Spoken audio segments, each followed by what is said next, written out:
Xianle was the ugly crown prince of the kingdom of Xianle. Despite being ugly, he cherished his people and was well known for displaying exceptional swordsmanship skills and valor. Thus, he ascended to heaven at a very young age. But soon, disaster struck Xianle and he descended to the human realm to aid his people, which went against the rules of heaven. And hence, he was banished from heaven. Get out of here! Also, he failed to control the chaos in his kingdom, which ultimately led to people being disappointed in him and destroying his temples. This led to Xianle slowly losing his mana or godly powers. Gods are powered by the faith and worship of their believers. The currency used in heaven are the number of incense sticks burnt in the temple of each heavenly official. These incense sticks are called merits. Without the faith and worship of their followers, gods would simply fade away and stop to exist, while gods with a high number of followers will become stronger. Years later, Xianle ascended again, only to be banished within a few minutes of his ascension. Xianle wears bandages around his neck and on his right ankle. These bandages actually cover up Xianle's cursed shackles, which he received each time he got banished from heaven. The cursed shackles represent the sins one has committed and also restrict one's spiritual power. Xianle was banished twice, so he wears two shackles, one on his neck and one on his ankle. Other than his spiritual powers being restricted, the shackle around his neck blesses him with immortality and the shackle on his ankle locks away all his good luck. In the mortal realm, he tried doing various jobs, but due to all his good luck being locked away, he could not succeed in any job. So he had to collect scraps for a living. This earned him the nickname of Scrap Collecting God. Xianle ascends to godhood for the third time. Here we go again. And Ascension 3.0 triggers such a major earthquake in heaven that even the gods dive for cover. A huge bell topples off its tower and almost crushes a passing martial god who turns out to be General Xuanzhen. A string of golden palaces were also destroyed, one of them being General Nanyang's. Both the generals are past life comrades of Xianle. To pay off the huge debt incurred on Xianle as a result of the damages caused by the earthquake, Lingwen, a civil goddess with huge weapons of mass destruction, gives him the task of investigating the missing bridges of Yujun Mountain. Xianle and Lingwen enter the spiritual communication array to ask for assistance with the mentioned task because Xianle alone cannot carry it out due to his spiritual powers being sealed away. All the gods assembled there mock and ridicule the Crown Prince of Xianle for looking like a hot sweetie and still not having any believer or offerings to his name. There, Xianle meets his former personal attendant, Mu Qing aka General Xuanzhen, and his former bodyguard, Feng Xin aka General Nanyang. After being exiled from heavens ages ago, Mu Qing and Feng Xin had eventually parted ways with Xianle because they wanted to avoid sharing Xianle's disgrace. Xianle visits a tea house near Yujun Mountain where a mysterious silver butterfly flutters by him. Just then, he gets notified by Lingwen about two volunteer gods willing to assist him. Nanfeng from the palace of Nanyang and Fu Yao from the palace of Xuanzhen, who have already arrived at the scene. The two volunteers don't like each other much, but they seem sooner to kiss rather than kill. The trio discuss about the myths surrounding Yujun Mountain, which explains a ghost groom's hand in the disappearance of 17 brides in the last 100 years. The ghost usually kidnaps these brides and asks them to use their eater to examine his Peter. Yeah, boy. The three witness a bridal procession carried out by a local gang where the sedan hosts a doll instead of a real bride to bait the ghost groom. What are you doing? What are you doing? Nothing. Me? Just hanging around. Unaware of this, a girl named Xiao Ying hastens to warn the bride but only ends up being harassed by the leader of the gang. He accuses her of being inside with the ghost groom for he has heard rumors about her going to the mountain to visit a suspicious man wrapped in bandages. The girl strongly denies all accusation and Xiaolian is quick to come to her rescue. He sweeps through the air and sends the gang leader flying several feet with one powerful blow. The other gang members rush to attack him with swords drawn. Nanfang scares them away by hitting a pillar with an open palm. The pillar remains standing, but a tall tree in the distance breaks off its trunk. Hacker! Hacker! The owner of the tea house tells Xiaolian that there is no Mingguang temple in the area. It surprises Xiaolian because the area, specifically the north, is supposed to be General Mingguang's territory. Each of the general gods take responsibility for a particular domain or territory in the human realm. The godly trio decide to spend the night in a Nanyang temple nearby. Xiaolian praises Nanfang's boss, General Nanyang. Xiaolian says that Nanyang is well liked by the humans since Nanyang has a temple so far away from its territory. Many years back, Nanyang had a different name, but a careless king misspelled his name as Yang. After that, all Nanyang temples were named as Yang temples.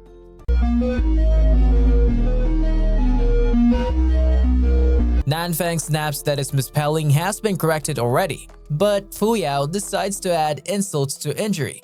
He says that even though the spelling got corrected, Nanyang temples continue to be oddly popular with women.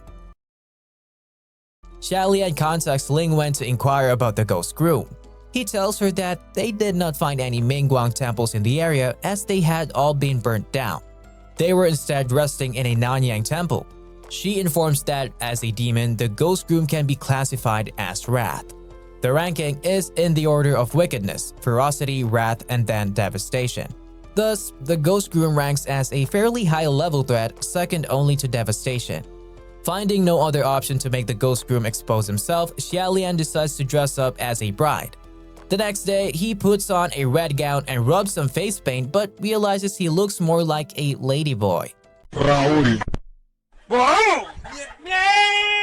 Just then, Xiao Ying appears with a basket of fruits to thank Xiaolian for helping her the day before. She offers to help Xiaolian put on a prettier bridal dress to look the part. Together with Nanfang, Fuyao, and some men, they pose as the relatives of the bride and sets out to Yujun Mountain. Halfway through the dense undergrowth, he hears someone singing. Surprised at this undiscovered talent, he questions others but nobody else hears it. Suddenly, wolves and zombies called Bay Slaves attack them in vast numbers. Xiaolian releases his magical weapon, Ruye, which looks similar to a long white toilet paper, and commands it to defend his men, but there seems to be no end to the Bay Slaves. He asks everyone to retreat to safety for the time being while he alone stays behind to find the true perpetrator because as long as the people keep guarding the palanquin, the Bay Slaves won't stop attacking. Once everyone has left, a hand with a red thread tied around one of the fingers reaches into the sedan and pulls Xiaolian out. He is surprised to find a ladyboy inside the sedan. Still, the mystery man wants a taste of Xiaolian's carrot and carries him away. Yeah, boy. He used an umbrella to shield Xiaolian from the pouring ketchup rain. As the wolves are terrified of the stranger, Xiaolian surmises that the mystery man is probably not their master. The stranger safely guides Xiaolian to an abandoned Mingguang temple. But just before Xiaolian could pull out his carrot, the mystery man turned into butterflies. Xiaolian discovers the bodies of the 17 missing brides and concludes that their life subscription has expired. But suddenly, the ghost groom makes an appearance and Xiaolian quickly disguises himself as one of the bride's body. However, his cover gets blown and the ghost groom escapes. Soon, the gang of villagers who are after the gold reward for capturing the ghost groom joins him. They spot a dazzling ladyboy and ask how much for 10 guys sharing a room. A few minutes later, Nanfang and Fuyao joins the party and ask how much for 12. Then they try to check if the ghost groom has possessed one of them, but to no avail. One of the villagers also catch a sneaking Xiao Ying who lies that she followed them into the mountain. The gang decides to carry the bride's cold meat back to the village as they surprisingly show no signs of decay. Xiao Ying gets upset and warns that anyone who reveals the cold brides will face divine punishment. The villagers pay no heed, but the leader of the gang gets smacked on the head with a stone. Everyone tries to look for the culprit and catches a shadow, making a run for it. They give chase, thinking it to be the ghost groom who is going around seeking vengeance by hurling stones at bewildered people. The villagers chase the shadow into the dark forest but soon return screaming, finding themselves drenched in red ketchup. There are more expired meat hanging from the tree limbs and their tomato sauce dripping down onto the forest floor. Fu Yao and Nanfang say that it is the work of a near-devastation ghost that ranks higher than the ghost group known as the Green Ghost Qi Rong. Xiaolian mentions the mysterious stranger who guided him through the forest, and his two volunteers immediately panic for they recognize the stranger. Xiaolian, as usual, is absolutely clueless about how dangerous the being who held his hand and asks him for his carrot. But he has priorities straight, and he won't leave until the matter of the ghost groom is solved. The gang apprehends Lang Ying, a young boy whose face is wrapped in toilet paper. They accuse him of being the ghost groom even though Xiao Ying says that he is innocent. She explains that she found him stealing from her one day and seeing his condition took pity on him and has been taking care of him ever since. The villagers already left with the bride's cold meat. But Xiaolian and his assistants realize that there are now 18 veils inside the temple instead of 17. And draws the conclusion that the vengeful spirit haunting the mountain isn't a groom but a jealous bride hiding among the bride's cold storage. The peaced out brides are being carried back to the village by the gang members when suddenly they come to life and start attacking everyone. The villagers race back to the Mingguang temple to seek shelter. Xiaolian creates a protection circle with his magical weapon to protect the surviving villagers from the meat bride's attacks.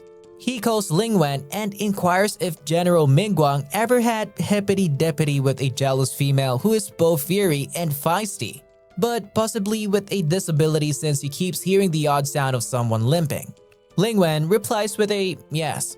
When Mingguang was a human general, he did the midnight organ fight with a beautiful babe from the opposing army named Xuan Ji. When she was defeated and captured, she tried to end her life, but Mingguang stopped her and let her go as the war had already ended. Xuan Ji ended up falling for Mingguang. Xuan Ji wanted to commit to Mingguang for life, while Mingguang was a womanizer. Plus, their countries being enemies, Mingguang manipulated Xuan Ji's feelings to his advantage to gain inside information. He then abandoned her and crippled her legs. Thus, Xuan Ji turned into a vengeful ghost, burning down all Mingguang temples and creating chaos in his territory by abducting innocent brides. Flying into a rage that General Mingguang still hasn't come to see her even after she made all these efforts, Xuan Ji unalives the leader of the village gang who stepped out of Xiaolian's protection circle. She then tries to finish off Xiaolian, but Xiao Ying intervenes and ends up severely injured. In her last moments, Xiaolian promises her that he will look after Lang Ying. Xuan Ji attacks Xiaolian again and the two race towards one another at full force for a head-on collision. Only for said collision to never happen because the notable Mingguang's deputy general finally appears in a brilliant flash of golden light, accompanied by the loud ringing of a bell to take matters into his own hands. He explains that Xuan Ji betrayed her homeland to save her worsening relationship with Mingguang, but Mingguang found her demands for commitment annoying and did not marry her, even though the information she provided ultimately helped him triumph in the war. In a last desperate attempt to grab the general's attention, she slashed her own legs and crippled herself so that the general would feel obligated to stay and look after her. But even though Mingguang showed her kindness, it never gave away to marriage, and seeing her dream shattered, Xuan Ji took her own life. She is arrested and taken away by the officials from the heavenly court of Mingguang.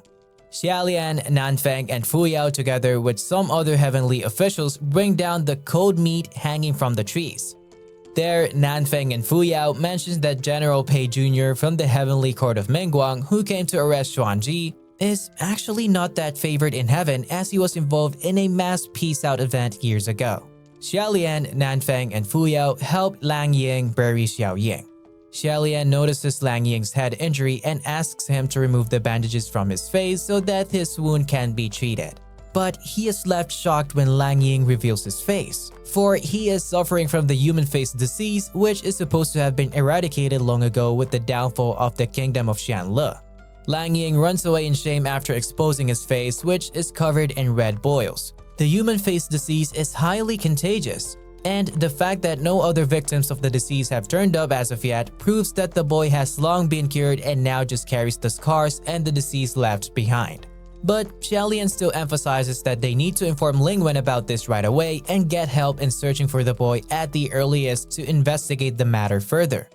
Xiaolian and Ling Wen enters the spiritual communication array to further discuss the human face disease and other matters pertaining to the recent events that went down in Yujun Mountain. When Xiaolian asks about the green ghost Qirong, he learns that the hanging cold meat forest was an offering to him and was done by Xuanji. She is the green ghost subordinate. She died years ago, but her grudge against Mingguang ran deep.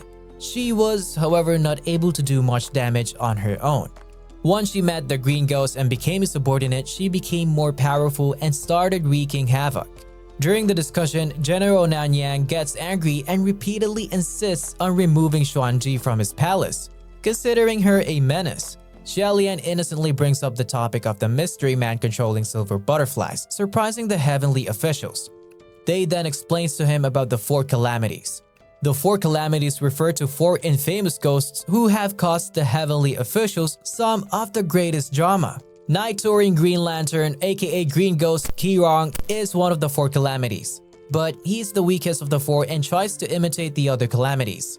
Hechuan, or the Blackwater submerging boats, is the 3rd calamity.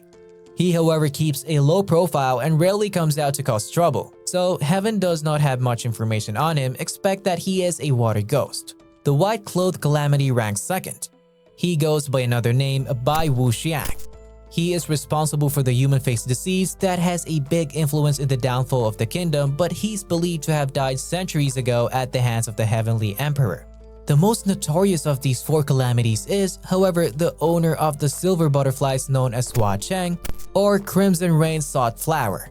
He challenged 35 heavenly officials and announced that if he lost, he would let the gods dispose of his ashes.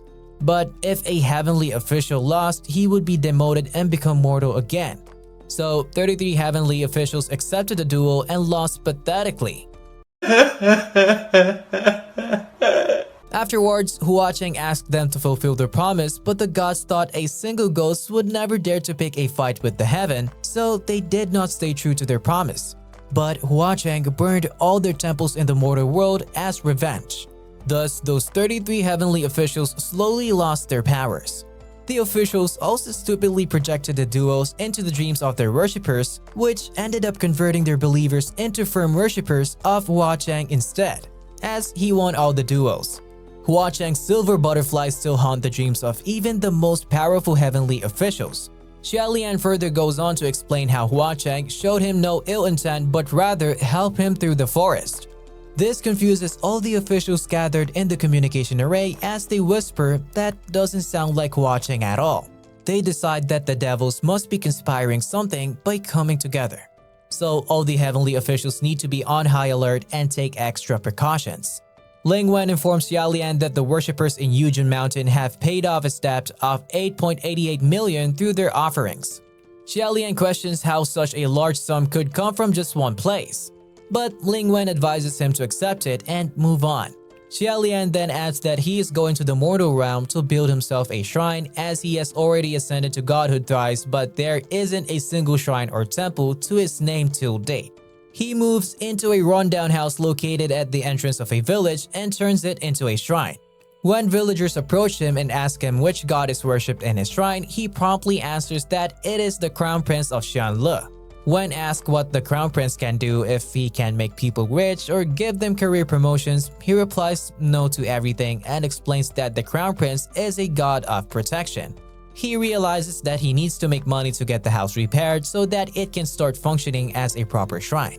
He travels the entire village collecting scraps. While walking home, he comes across an ox cart and happily climbs onto it. A person lying among the hay in the ox cart suddenly speaks to him. The two discuss gods and Xiaolian asks the stranger, since he is so knowledgeable about gods, if he is equally well versed when it comes to ghosts, namely one particular ghost that goes by the name of Hua Cheng. Xiaolian remembers briefly Ling Wen's warning that he might come across Hua Cheng again as he travels all over the world, and even though the ghost was kind to him once, he should not let his guard down around a ghost king as powerful as Hua Cheng. The stranger explains to Xiaolian that once Hua Cheng destroyed a ghost's hideout, and on his way out, he noticed a flower getting drenched in ketchup. So he spared the flower from the ketchup with his umbrella, thus getting the nickname Crimson Rain Sought Flower. When Xiaolian asks if Hua Cheng picks a fight a lot, the stranger replies that it depends on the ghost's mood for the day. When asked what Hua Cheng was like as a human, the stranger leans in, putting a mischievous smile as if hinting he's ready to share the bed with them. I'm telling y'all, I'm getting serious rainbow plots from this guy. When asked what watching looked like, the stranger leans forward again and asks Xiaolian what his thoughts are on the Ghost King's looks. Xiaolian answers truthfully that since watching is a Ghost King, he may have many forms. But his true form is probably that of a young man that might resemble the stranger on the ox cart. The stranger smiles and says watching is partially blind because he lost one eye. But that lost eye isn't his weakness. He actually ripped his own eye out after he went mad. His only known weakness is his ashes. A ghost remains strong as long as its ashes are intact, usually hidden with loved ones. The stranger introduces himself as Xianle. He explains that he got into a fight, hence his family kicked him out and now he's looking for a place to rest and eat. Xiaolian shares a steamed bun instead of his own buns and asks him to eat. Suddenly, the cart jerks to a halt and Xiaolian grabs Xianle's hand hastily to stop him from falling off. The ox refuses to move forward and Xiaolian notices ghosts approaching them from the darkness. He sets Ruyo free, which shrouds them in a cloak of invisibility, and he warns everyone to not make a single sound. But the ghosts see through the spell and chase after them.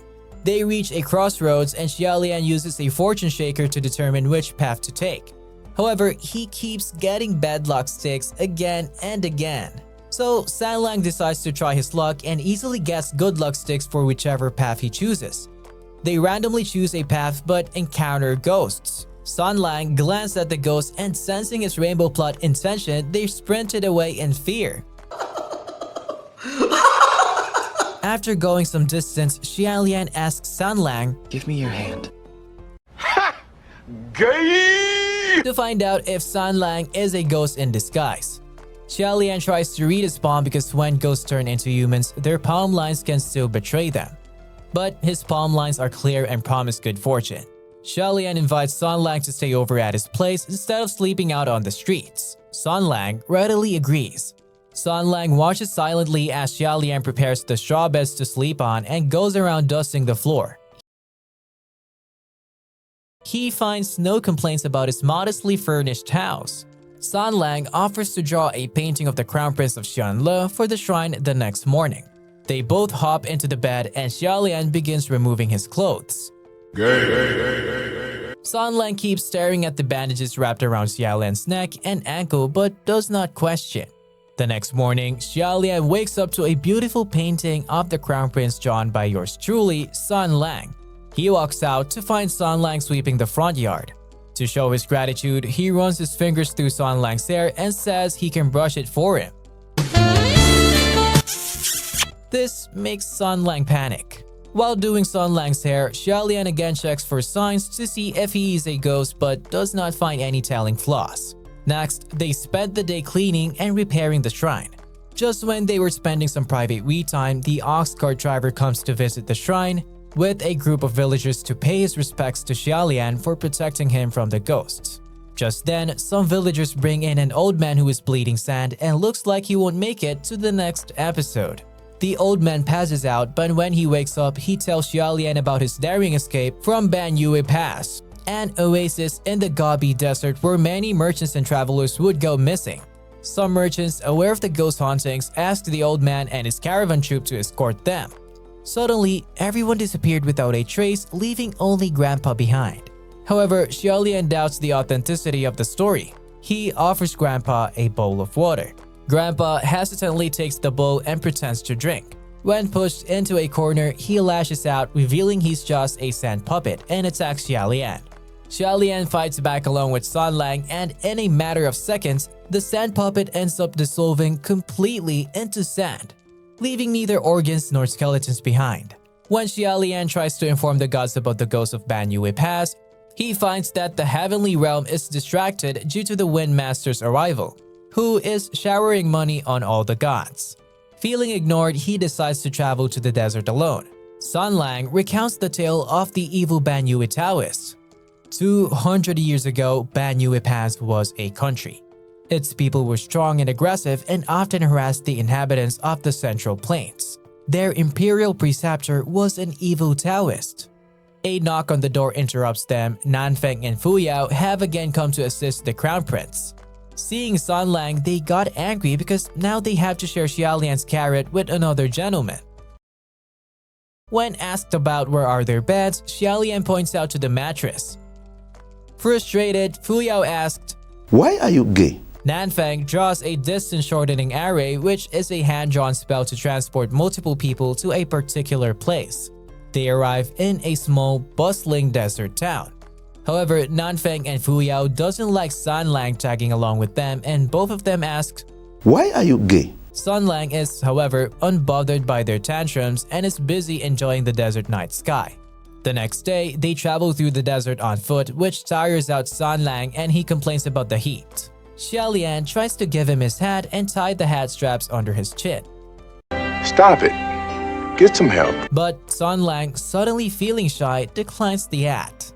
Xianle explains that the Banyue Imperial Preceptor is one of the two infamous Taoists. The other Taoist is Fangshin from the Central Plains. The Central Plains fought to claim Banyue Kingdom 200 years ago. Back then, the evil Banyue Taoist was just another orphan wandering around the town with nowhere to go. She picked up dark magic when she started to grow older. The Banyue people respected her because of her powers. When the war intensified, she set up an altar in support of their soldiers, which raised the morale of the soldiers and they fought for days on end. But in the midst of the war, the Taoists betrayed them and opened the gates to the enemy. The resulting ketchup bath became her offerings to God in the form of human sacrifices, and she ultimately got the power she wanted, and that's how she became the Banyue ghost of today. And the Banyue Kingdom became Banyue Pass. It is said that people keep disappearing because they are used by the evil Taoists to feed the spirits of the peaced out soldiers so as to sustain their presence in his mortal realm. They find an abandoned house to rest in. Thirsty for juice, Xiaolian and Xianle devise a plan. They began sharing a water bottle, swapping mouth juice.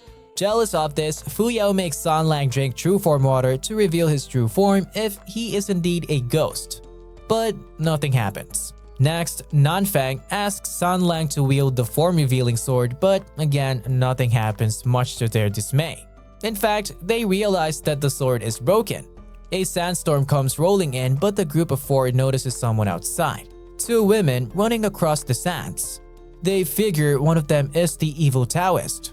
They race after her to restrain her, but after some time, Xiaolian loses sight of her. He turns back to tell his comrades that they are better off finding themselves a shelter from the sandstorm for now, but realizes that he has lost them. He suddenly catches sight of Xianle, who stops his sat from being blown away.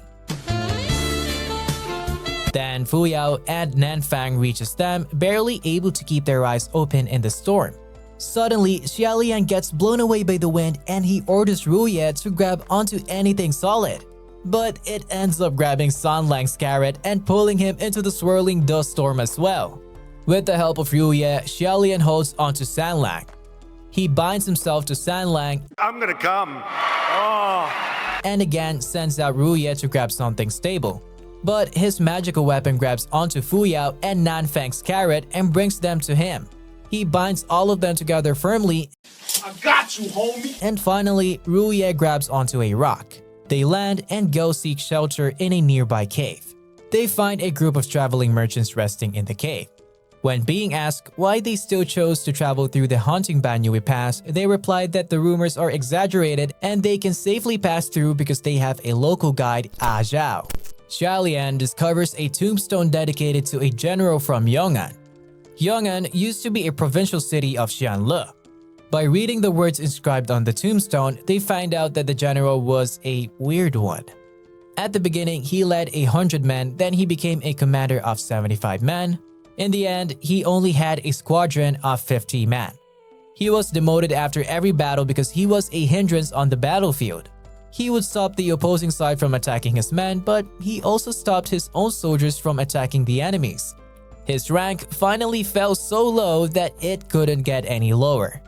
By now, everyone is gathered around Xiaolian to listen to his rainbow curry recipe. When the merchants complained that the general was just a peace-loving person and did not deserve to be demoted, Fu Yao speaks up that it was wrong of the general to give up his duties as a soldier in the middle of war. Making people rest in peace during war is unavoidable. Trying to help both sides only made him hated by his comrades and ridiculed by the enemies. He, however, died by stumbling on his own shoelace and falling under the trampling feet of hundreds of soldiers. Xianle lies and claims that the gravestone contains a general's carrot buried inside it. He says that if visitors bow down before the general's dried carrot 3 times, the desert's misfortunes would turn into blessings. The traveling merchants immediately go down on their hands and knees and lower their heads before the tombstone, praying devotedly. A scorpion-tailed snake suddenly lunges out of nowhere, but Xianle grabs it easily by its neck. This snake is native to Banyue. It has a snake body and a scorpion's tail and is highly venomous. The evil Banyue Taoist was able to become the imperial preceptor because she had the power to control these deadly snakes. That's when they realized that the cave is crawling with scorpion-tailed snakes. Fu Yao and Nanfeng attack the snakes with their magical orbs and buy some time for the merchants to escape. Everyone rushes out into the sunlight, but one of the merchants gets bitten by the snake and he face plants onto the sand. Already unconscious, Zhao, the local guide, says that anyone bitten by the snake is bound to die within 4 hours. Nanfeng hands him some medicine that can delay the man's exit to heaven by 24 hours. Xianle explains that there is a way to save the man's life. There is a medicinal fern that can neutralize the poison. However, it is difficult to obtain as it grows only in the ruins of the Banyue kingdom, and several people have met with terrible ends trying to travel there. A snake tries to make a sneak attack on Xianle, and in his haste to protect him, Xiaolian gets stung by it. Xianle immediately gets to work grabbing Xiaolian's hand and sucking out the deadly curry. He spits out the red curry and gives Xiaolian a desperate look as if saying, "I need your white curry."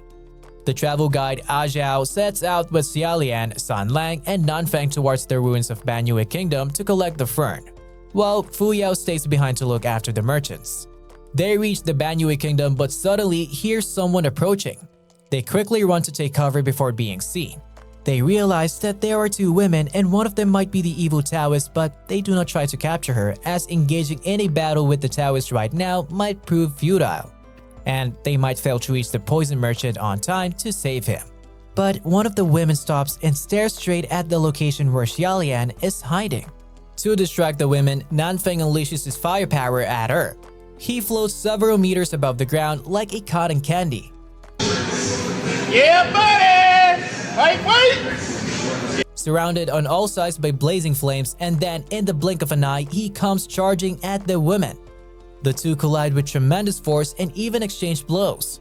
When Nanfeng sends a fire missile straight at the women, she somehow utilizes it to her benefit by flinging it back at him. He dodges it and runs away with the 2 women hot on his heels. Xiaolian and Xianle unearth Zhao from under a heap of rubble that collapsed on him when Nanfeng was battling it out with the anonymous women.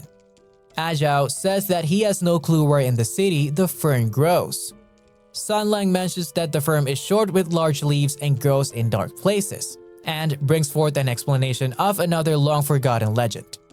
The Banyue king slayed a pair of innocent creatures with his own hands. The creatures were the ancestors of the scorpion-tailed snake.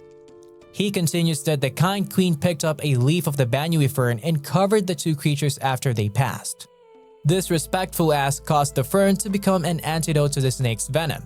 Xiaolian puts 2 and 2 together so that we don't have to and realize that the fern grows in the palace since the queen was able to reach it so easily. While searching for the fern in the palace, Xiaolian comes across some of the merchants who followed them there. Just then, Xianle comes holding the medicinal fern. Upon applying the fern to Xiaolian's hand, the wound heals instantly. Happy that the fern actually works, the merchants start looking for more. Zhao appears holding more fern and the merchants get greedy, thinking they can earn some money by selling the fern. They ask Zhao to take them to the place from where he plucked so many ferns. They excitedly follow him, but suddenly a scream rings through the night. To everyone's horror, a face is sticking out of the soil and it's alive and kicking. The face says that several decades ago, it was also just a simple passerby, but Banyue soldiers captured and buried it in that place to act as a fertilizer for the miracle fern. It requests them to come closer in order to have a better look, as one of them is someone it met 4 to 5 decades ago. And that person is going to get everyone in the group to rest in peace. Xianle warns everyone to go back, saying that it is a trap, but one of the traveling merchants throws caution to the wind and runs towards the face to find out the identity of the person. As soon as the man gets close, the face whips out a long tongue and cuts his ticket for the burial ground. The commotion alerts the Banyue soldiers and their general, who carries a huge mace. He decides to take Xianle and the others hostage. The face, however, starts begging the general to set it free, for it has done his bidding and stalled the humans long enough for him to ambush them. The Banyue general smirks and flings his mace, smashing the ground around the face, which unearths the remains of a skeleton. The face cries that it is still human, but Xianle mocks that it has too long a tongue for a human. The face says that its tongue grew in length as it survived this long by catching flies and other insects to eat. Xianle explains that the Banyue general is named Millstone. He used to be the fiercest warrior of Banyue Kingdom and also a firm supporter of the Imperial Preceptor. The hostages are taken to the Sinner's Pit. General Millstone commands his men to throw Ajiao and the little merchant kid into the pit and lock up the rest. Ajiao charges forward and tries to put up a fight, but he gets thrown in the pit by Millstone. But when the merchant kid is picked up, Xianle starts begging Millstone in Banyue tongue, which only fuels the fire, because Millstone finds out that Xianle is from the Central Plains, which is enemy territory to Banyue. Xianle begs to be thrown into the pit first, but Millstone rejects that offer as he wishes to interrogate his enemy. Just as Xianle thinks of jumping in first anyway, Xianle climbs onto the plank himself and falls to the depth of the pit. Xianle sends Ruye after him, but it is unable to save him and comes flying back to Xianle empty-handed. He jumps after Xianle without a second thought, but General Millstone grabs him and refuses to let go. So he wraps Ruye around the general and tries to drag him down with him. Suddenly, the woman tied to a toll pole and wearing a violet cloak frees herself and starts attacking all the Banyue soldiers and chucking them into the pit. Taking advantage of the commotion, Xianle pulls the general and the two fall into the pit together. Xianle sends Ruye up to hold onto something so that he won't fall, but the plan fails as Ruye hits a magical barrier. Suddenly, Xianle appears and catches Xianle mid-fall. The older male is confused. He runs his flingers over Xianle's chest and face, Stop it. Get some help. trying to figure out why he suddenly seems taller and older than before.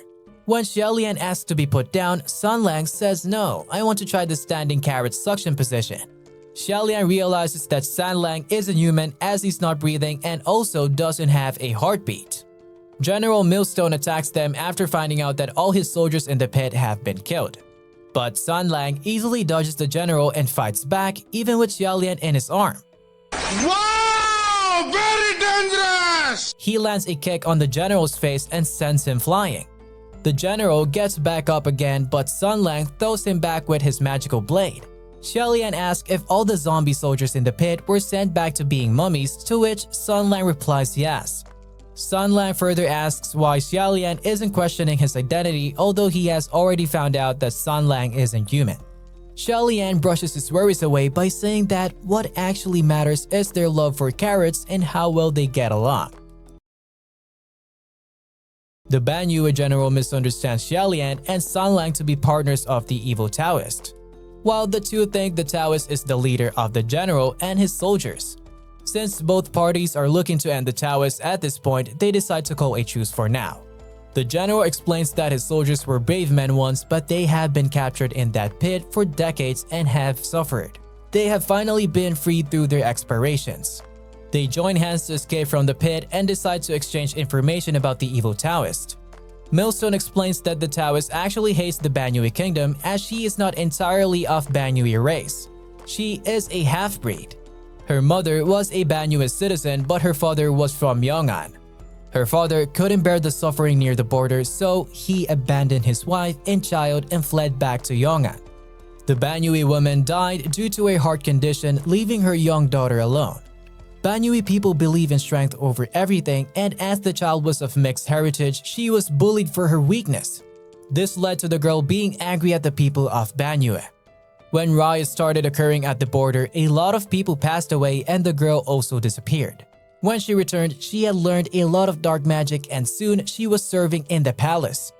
When other ministers in the palace spoke up against her evil powers and her control over the scorpion-tailed snakes, General Millstone spoke in her defense. Once, while attacking some sand bandits in a cave, a sudden sandstorm appeared, and half of the soldiers got buried when the cave collapsed. But the Taoists saved all of them single-handedly. The general vouched for her and supported her all the way to the seat of the imperial preceptor, but when war broke out, they were betrayed by her. She opened the city gates to the enemy. The general says that even in his ending, he cannot let go of this act of betrayal. So he hangs the Taoist above the sinner's pit every time he catches her.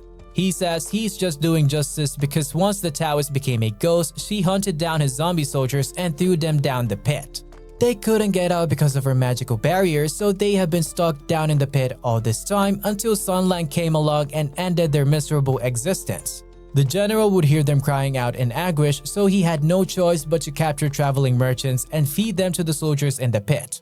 They also buried people to fertilize the medicinal ferns because they needed the ferns to fight against the Taoist snakes. Suddenly, they look up and see that the Taoist is jumped into the pit. She seems relieved that all of the soldiers in the pit are finally off to eternal sleep and now they can all be free. She sends a burst of violet magic up and removes the magical barrier so that Xianle and Xianle can climb out. Fu Yao arrives and sends a blazing fireball into the pit to check who are captured there. The fireball breaks into several flames and lights up the pit. The mountains of corpses now visible to everyone shocks Xianle and he casts a suspicious glance at Xianle, wondering how powerful Xianle truly is to have achieved this feat, ending so many powerful Banyue soldiers alone in such a short period of time. Wow! Beautiful! General Millstone attacks the Taoist, accusing her of attacking him and his soldiers with her snakes. But she denies and says that the snakes do not listen to her commands anymore and someone else is controlling them. Xianle tries to intervene and that's when he and the Taoist recognize each other. Xianle was General Hua, the general of the tombstone in his previous life. Fu Yao demands the whole story after striking Millstone and making him unconscious. About 200 years ago, Xianle traveled to the south, but on the way, his compass broke down, and he ended up in the desert. He happened upon a Yong'an army who needed soldiers and got drafted. Soon, he was promoted to the position of lieutenant. Some called him general out of respect. He went by an alias, Hua Xie, which is why the Taoists know him as General Hua. The war had made many orphans like Banyue the Taoist. One day, while he was cooking in the desert, he met an orphan little girl, Banyue, who was eating the discarded food by picking the scraps off the sand. He gave her his own portion of food to ease her hunger. After that day, she started following him around. He taught her martial arts and singing, but those good times didn't last. He was involved in a riot one day, and when Banyue was pulled in while trying to save her, he was trampled to the point that he could not get up. When he woke up next, he had already been transported to Yong'an and had no idea where Banyue was. Taoist Banyue pleads innocence and says that the snakes weren't harming people under her commands. But Fu Yao doesn't believe her and handcuffs her. He also ties up passed out Millstone. Xianle makes the Taoist summon a snake. She says that although she can summon them at will, they do not always listen to her. The summoned snake attacks Xianle but explodes mid-lunge. They realizes that they are surrounded by scorpion-tailed snakes. The Taoist says that she did not summon them. Fu Yao still does not believe her and asks her to make the snakes retreat. But the snakes do not listen to her commands. Xianle's eyes close and the snakes bound their heads to him and do not attack. Wow! Fu Yao unleashes his fire magic on the snakes, burning them. Xianle sends Ruye upwards to take them out of the pit, but Ruye cannot grab onto anything solid, even though the magical barrier is undone. Instead, snakes start raining down the pit. Fu Yao creates a protection circle made of fire, and he then demands why none of the snakes are attacking the Taoist if she isn't controlling them. Fu Yao tells Xianle to stop trusting Xianle and Taoist Banyue because one of them is lying. As more snakes fall down the pit, Xianle opens his crimson umbrella he has been carrying all this time and holds it over Xianle, saying that the snakes won't dare to come close to him. Xianle asks Fu Yao to create his fire circle again, but Fu Yao says that Xianle is blocking his magical powers, so he can't. Xianle says that isn't his doing. Suddenly, they realize there is another presence with them in the pit, and that uninvited guest tries to harm Xianle with a flying sword, but Xianle's smitter protects them. Xianle then hands over his umbrella to Xianle and goes off into the darkness to fight the unknown enemy. He realizes that the enemy is General Pei Jr. The Banyue Pass is ignored by those in heaven despite the rest in peace occurring there, which means that someone is hiding the truth. He connects all the dots how the gods weren't too fond of General Pei Jr. even though he ascended in his 20s, as he was involved in a major rest in peace incident where several innocent peaced out. The event was the one which happened as a result of the Taoists opening the gates to the enemy and getting all the Banyue soldiers peaced out in the process. Moreover, the Face in the Soul commented that he knew someone from decades ago in their group. He was referring to Ajiao. Ajiao jumped into the pit even after Xiaolian warned him not to. Thus, he concludes that Ajiao is General Pei Jr. in disguise. Pei Jr. says that he is the Yong'an boy who used to be friends with the Taoists when she followed Xiaolian around. That's why Banyue isn't speaking up about the true culprit behind the events, as she wants to protect her childhood friend. Pei admits that he ordered Taoist Banyue to open the city gates so that his Yong'an army could end the Banyue soldiers. Xianle says that this is just a textbook case of how all heavenly officials operate. But Banyue rushes to defend him and starts to explain from the beginning. Pei used to be the young boy who protected her from the bullies. During the riot, she mistook General Hua to have passed away. She acquired magical powers and rose in rank, but she still followed General Hua's teachings of non-violence. General Millstone was planning to hurt the Yong'an people if Banyue lost the war, which meant that neither side would ever know peace and people would perish for no reason. When the Taoists spoke about this with General Pei Jr. of the opposing army, he said that the decision ultimately rested on her shoulders and no one else's. Else, she opened the gates to stop the war. She says, and then passes out. Millstone and Pei Jr. argue. Pei says that Millstone knew Banyue was going to lose the war, so he was planning an awful revenge against the Yong'an people, which is why Pei ended up wiping out all the Banyue soldiers. Pei says that he doesn't regret ending them.